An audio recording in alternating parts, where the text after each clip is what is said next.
Hello everyone, thank you all once again for tuning in, and it is none other than the one and only Josh Samuel. I am your host, and this video is going to be about an interesting topic.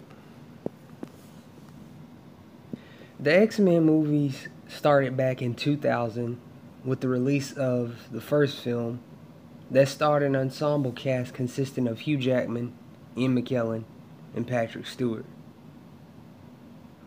With 3 films scheduled to release next year, Fox's confidence in their profitable franchise has never been higher.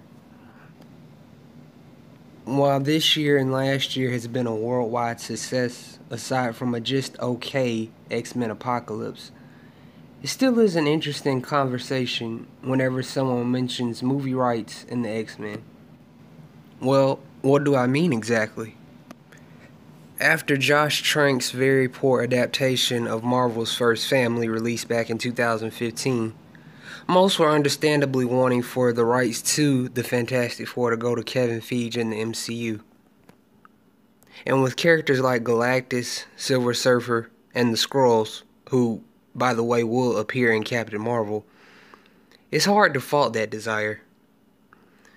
And given Netflix's success with Daredevil, I'd love to see Reed Richards alongside Tony Stark and Hank Pym. Yet, it seems that there are those who would also like to see Fox relinquish one of their most profitable and popular franchises in the X-Men to the Marvel Cinematic Universe as well.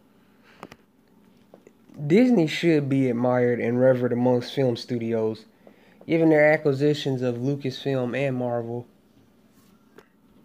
Their success with movie audiences everywhere is hardly a surprise. You are so right. But let us not ignore Fox's success with the X-Men movies as a whole. Aside from a few mediocre ruts in X-Men Origins and The Last Stand, the films have usually been a critical and commercial success. Then last year, they took what initially was dubbed quote-unquote Barakapool as a unfortunate result of X-Men Origins and gave the audience a wickedly entertaining movie in Deadpool. Despite the risky R rating, it accumulated a near $800 million gross and furthered Fox's success with the X-Men series. They didn't stop there.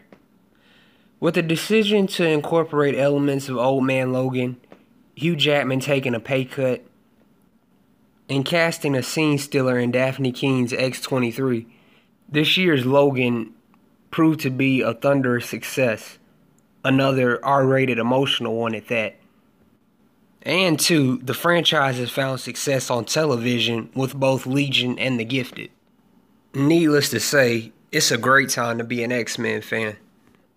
The MCU has been a staggering success over the years, and even with next year being the universe's 10th, it shows no signs of slowing down.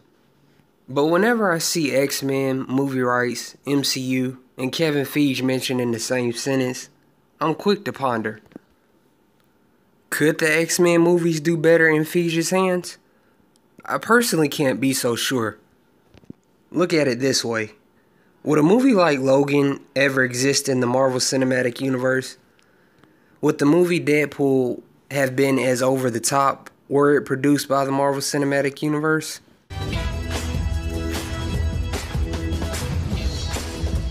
Excuse me, I'm Eric Lensher. Charles Xavier. Go fuck yourself.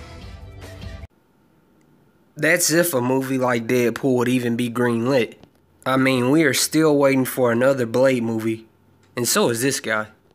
Simply put, I feel the Fantastic Four are better suited in the Marvel Cinematic Universe than Professor X and the mutants are. Looking at the infamous timeline of the X-Men movies, that in itself might only cause further confusion amongst movie and comic fans were the movie rights to the X-Men secured by the MCU. The X-Men movie franchise isn't perfect, but as a whole, signs of improvement have definitely been shown. And it'd be a shame to revamp or restart things like Sony and the Marvel Cinematic Universe did with Spider-Man Homecoming this late in the game. And with 4 confirmed films and several other planned release dates including an X-23 spinoff, Kevin Feige and his services simply are not needed.